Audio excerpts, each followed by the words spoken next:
இந்த மாதம் பௌர்ணமி நாள் அன்னைக்கு சந்திர கிரகணமும் வரனால கிரிவலம் போலாமா வேண்டாமான்னு இந்த பதிவில் பார்ப்போம். ஆவணி மாதம் பௌர்ணமி கிரிவலம் நேரம் செப்டம்பர் 7, அதாவது ஞாயிற்றுக்கிழமை அதிகாலை 1:41க்கு ஆரம்பித்து இரவு 11:38 வரைக்கும் இருக்குது. அதே சமயம் சந்திர கிரகணம் இரவு 9:58க்கு ஆரம்பித்து அதிகாலை 1:26 வரைக்கும் இருக்கும்னு சொல்லியிருக்காங்க. பொதுவாக கிரகணம் நேரம் அப்போது கோவிலில் நட சாத்திடுவாங்க.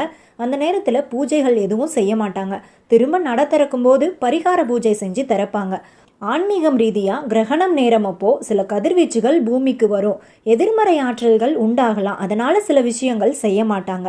இது அந்த காலத்தில் இருந்து கடைபிடிச்சிட்டு வர பழக்கம். அதனால் சந்திர கிரகணம் நேரம் அப்போது கிரிவலம் போக வேண்டாம்.